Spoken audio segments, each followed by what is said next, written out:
پھر تم استعفیٰ نہیں دے رہے؟ مالک گلاس وال کے ساتھ کھڑا نیچے نظر آتی سڑک دیکھ رہا تھا۔ نہیں، کیونکہ ابھی کچھ خاص نہیں ملا۔ اب دوبارہ 2 ماہ کی ڈیل کا ذکر مت کرنا، یہ میری زندگی ہے۔ میں نے کس کی کتنی نوکری کرنی ہے اس کا فیصلہ میں کروں گا۔ اس نے فریج سے ٹھنڈے پانی کی بوتل اور چند سبزیاں نکالی، پھر بلینڈر کی طرف آیا اور سبزیوں کو علیحدہ کرنے لگا۔ وہ کوئی صحت افزا ڈرنک بنانے جا رہا تھا۔ تمہیں یاد ہے وہ دن جب اس ہوٹل سویٹ میں ہم چاروں اکٹھے ہوئے تھے؟ دھنیے کے پتے الگ کرتے ہوئے کیف کے ہاتھ رکے، مڑ کے سنجیدگی سے مالک کو دیکھا۔ ظاہر ہے مجھے یاد ہے، تب میں نے اس ملاقات کی ویڈیو پہ ریکارڈ کر لیا تھا۔ پھر وہ واپس اپنی سبزیوں کی طرف متوجہ ہو گیا۔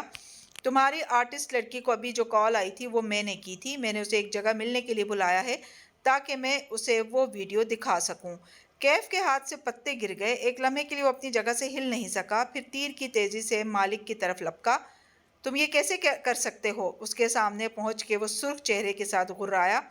بمشکل مٹھیاں بھینچ کے خود کو اس پہ حملہ کرنے سے روکا۔ مالک نے چہرہ گھما کے اسے دیکھا۔ میں نے کہا تھا نا، مجھے مت کہنا کہ میں نے تمہیں وارن نہیں کیا۔